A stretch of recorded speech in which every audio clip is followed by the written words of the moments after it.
எல்லாருக்கும் வணக்கம். இது உங்கள் அப்பிச்சி வீட்டு சமையல் 2.0. இன்றைக்கி நம்ம டேஸ்டியான சுரைக்காய் கூட்டு எப்படி செய்கிறதுன்னு தான் பார்க்க போகிறோம். வாங்க எப்படி செய்கிறதுன்னு பார்க்கலாம். நான் இன்றைக்கி மண் சட்டியில் தான் செய்ய போகிறேன். நீங்கள் குக்கரில் கூட வேக வச்சு எடுத்துக்கலாம். இது பார்த்திங்கன்னா முழு பாசிப்பருப்பு.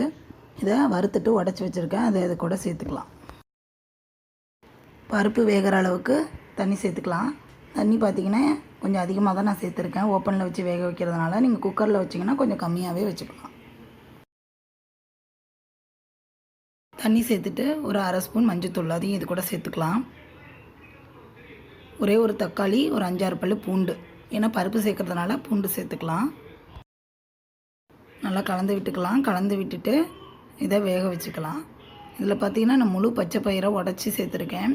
நீங்கள் உடச்ச பருப்பு இருந்தாலும் அதை சேர்த்துக்கலாம். பருப்பு நல்லா வெந்துருச்சு. பருப்பு வெந்தோடனே கட் பண்ணி வச்சுருக்க சுரைக்காயும் பருப்பு கூடயே சேர்த்து நல்லா வேக வச்சிடலாம். சுரைக்காயை சேர்த்து நல்லா கலந்து விட்டுக்கலாம்.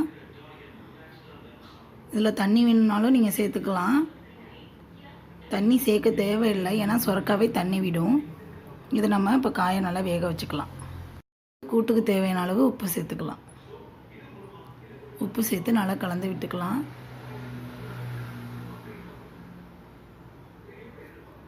நல்லா வேகட்டும். அதுக்குள்ளே நம்ம தேங்காய் அரைச்சிட்டு வந்துடலாம். தேங்காய் பார்த்திங்கன்னா ஒரு அரை மூடி தேங்காய், ஒரு ஸ்பூன் ஜீரகம், 2 பச்சை மிளகா. காரத்துக்கு தகுந்த மாதிரி நீங்கள் எவ்வளோ வேணாலும் சேர்த்துக்கலாம். காய் நல்லா வெந்துடுச்சு. நீங்கள் தனித்தனியாக சேர்க்க வேணான்னா நீங்கள் ஒன்றாவே பருப்பையும் காயும் ஒன்றா போட்டுக்கலாம்.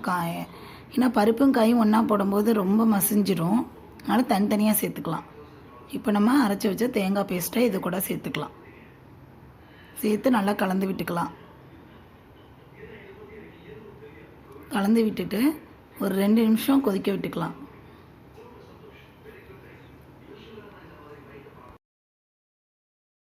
தேங்காய் சேர்த்து நல்லா கொதிச்சிருச்சு. இப்போ நம்ம இதை தாளித்து விட்டுக்கலாம். கடாயை வச்சு எண்ணெய் ஊற்றியாச்சு. எண்ணெயில் பார்த்திங்கன்னா ஒரு ஸ்பூன் கடுகு, காஞ்ச மிளகா. இது தாங்க காரம். காரத்துக்கு தகுந்த மாதிரி சேர்த்துக்கோங்க. நான் ஒரு 3 மிளகாவை கிள்ளி வச்சுருக்கேன். அதை இதை கூட சேர்த்துக்கலாம்.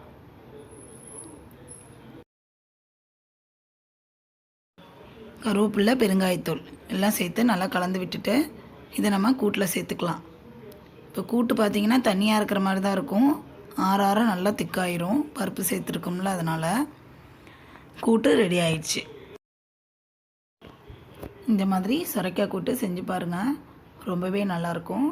செஞ்சு பார்த்துட்டு எப்படி இருக்குன்னு கமெண்ட் பண்ணுங்கள். மறக்காமல் நம்ம சேனலை சப்ஸ்கிரைப் பண்ணுங்கள்.